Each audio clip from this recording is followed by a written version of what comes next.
జూబ్లీహిల్స్ ఉప ఎన్నిక అభ్యర్థులు పోలింగ్ కేంద్రాలకు తిరుగుతూ పోలింగ్ సరళిని పరిశీలిస్తున్నారు. ఈ క్రమంలో పోలింగ్ బూత్లో ఏర్పాట్లు, పోలింగ్ సరళిని బీఆర్ఎస్ అభ్యర్థి మాగంటి సునీత గోపీనాథ్ పరిశీలిస్తున్నారు. ఆమె వెంట ఎక్కువ మంది లోపలికి వెళ్లవద్దని పోలీసులు వారించారు. పాసులు ఉన్నా ఎందుకు అడ్డుకుంటున్నారని పోలీసుల తీరుపై సునీత ఆగ్రహం వ్యక్తం చేశారు.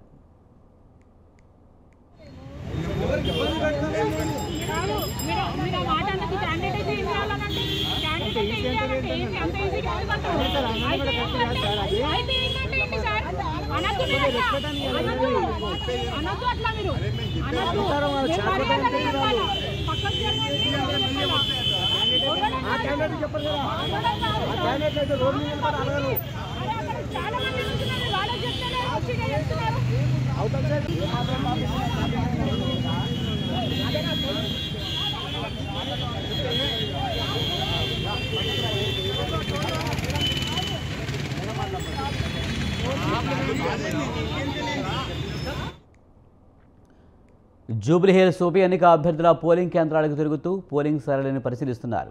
ఈ క్రమంలో పోలింగ్ బూత్లో ఏర్పాట్లు, పోలింగ్ సరళిని బీఆర్ఎస్ అభ్యర్థి మాగంటి సునీత గోపీనాథ్ పరిశీలిస్తున్నారు. ఆమె వెంట ఎక్కువ మంది లోపలికి వెళ్లవద్దని పోలీసులు వారించారు. పాసులు ఉన్నా ఎందుకు అడ్డుకుంటున్నారని పోలీసుల తీరుపై సునీత ఆగ్రహం వ్యక్తం చేశారు. దీనిపై మరింత సమాచారాన్ని మా కరెస్పాండెంట్ సవిన్ అందిస్తారు. సవిన్, బీఆర్ఎస్ అభ్యర్థి సునీతతో పాటు కొంతమంది పోలింగ్ బూత్లోకి వెళ్తున్న క్రమంలో వారిని అడ్డుకున్నట్టు తెలుస్తుంది. ముఖ్యంగా వాళ్ళకి పాసులు ఉన్నప్పటికీ కూడా ఎందుకు అడ్డుకుంటున్నారని సునీత ఆగ్రహం వ్యక్తం చేసినట్టు తెలుస్తుంది. అలాగే పోలింగ్ సరళి ఇప్పటి వరకు ఎలా జరుగుతుంది, దీని గురించి కూడా చెప్పండి. జూబ్లీహిల్స్ ఉప ఎన్నికల్లో పోలింగ్ జరుగుతుంది. ముఖ్యంగా కొన్ని చెదురుముదురు ఘటనలు కాంగ్రెస్ బీఆర్ఎస్ పార్టీ నేతలు కార్యకర్తల మధ్య అక్కడక్కడ ఘర్షణలు జరుగుతున్నాయి. మరోవైపు జూబ్లీహిల్స్ ఉప ఎన్నికల్లో బీఆర్ఎస్ అభ్యర్థిగా పోటీ చేస్తున్నటువంటి మాగంటి సునీత పోలింగ్ సరళి, పోలింగ్ బూత్ ఏర్పాట్లను పరిశీలించేందుకు వెళ్ళగా అక్కడ ఎక్కువ మందితో లోపలికి రావద్దంటూ పోలీసులు అభ్యంతరం వ్యక్తం చేయడంతో ఆమె పోలీసులతో వాగ్వాదానికి దిగారు. నేను అభ్యర్థిగా పోటీ చేస్తున్నాను తప్ప నాకు వచ్చే హక్కు ఉందంటూ మాగంటి సునీత పోలీసులతో వాగ్వాదానికి దిగారు. మరోవైపు కాంగ్రెస్ అభ్యర్థిగా పోటీ చేస్తున్న నవీన్ యాదవ్ సైతం వెంకటగిరిలోని నాసర్ స్కూల్లో తన ఓటు హక్కును వినియోగించుకున్నారు. మరోవైపు బైక్ పై తిరుగుతూ ఆయన పోలింగ్ బూత్లను పరిశీలిస్తూ ఎన్నికల పోలింగ్ సరళిని అడిగి తెలుసుకుంటున్న పరిస్థితి కనబడుతోంది. ఉదయం 9 గంటల వరకు దాదాపు 9.6% పోలింగ్ నమోదైంది. జూబ్లీహిల్స్ నియోజకవర్గంలో ఉన్నటువంటి 7 డివిజన్లలో 407 పోలింగ్ బూతుల్లో జూబ్లీహిల్స్ ఉప ఎన్నికల పోలింగ్ జరుగుతోంది. ముఖ్యంగా సాయంత్రం 6 గంటల వరకు ఈ పోలింగ్ జరగబోతోంది. 2014 అసెంబ్లీ ఎన్నికల్లో 50% పోలింగ్ నమోదైంది. ఈసారి 55 నుంచి 60% లోపు మధ్య పోలింగ్ నమోదయ్యే అవకాశం ఉన్నట్టుగా అంచనా.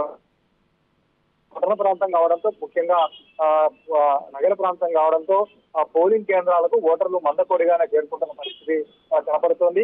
సాధారణంగా గ్రామీణ ప్రాంతాల్లో అయితే అభ్యర్థులు ఉదయం అదేవిధంగా సాయంత్రం క్యూ లైన్ లో నించొని తమ ఓటు హక్కును వినియోగించుకుంటారు. కానీ పూర్తిగా పట్టణ ప్రాంతం కావడంతో ఇక్కడ ఆ పరిస్థితి లేదు.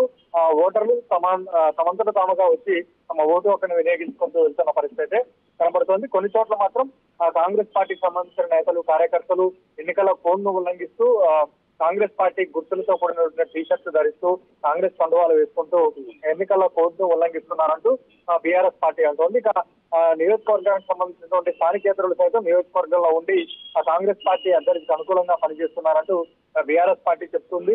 మరోవైపు ఇదే అంశంపై ఎన్నికల రిటర్నింగ్ అధికారికి కూడా తీసుకువెళ్ళినట్లు బీఆర్ఎస్ పార్టీ నేతలు చెప్తున్నారు. ఓవరాల్ గా జూబ్లీహిల్స్ నియోజకవర్గంలో చూసుకుంటే మొత్తం జూబ్లీహిల్స్ నియోజకవర్గంలో 7 డివిజన్లు ఉన్నాయి. 7 డివిజన్లలో రహమత్ నగర్ లో అత్యధికంగా 70,583 ఓట్లు ఉన్నాయి. మరోవైపు మొత్తం 4,01,365 ఓట్లు ఉండగా మహిళలు, పురుషులు 2,08,561 ఓట్లు ఉన్నాయి. మహిళలు 1,92,779 ఓట్లు ఉన్నాయి. మొత్తానికి ఈసారి జూబ్లీహిల్స్ ఉప ఎన్నికల్లో తొలిసారిగా ఓటు హక్కు వినియోగించుకుంటున్న ఓటర్లలో 6,859 మంది ఓటర్లు ఉన్నారు. సాయంత్రం 6 గంటల వరకు పోలింగ్ జరగబోతుంది. దాంతో జూబ్లీహిల్స్ ఉప ఎన్నికలకు సంబంధించి పోలింగ్ ప్రశాంతంగా జరిగేందుకు ఎన్నికల సంఘం మొత్తం ఏర్పాట్లు చేసింది.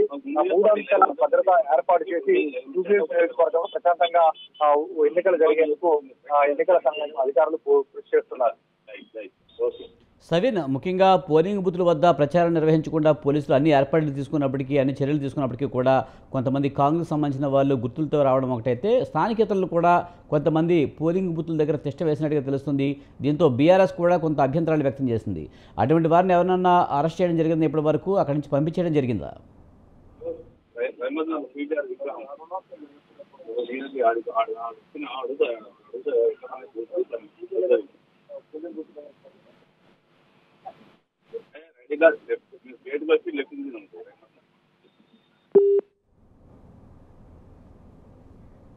Right, thank you సవిన్.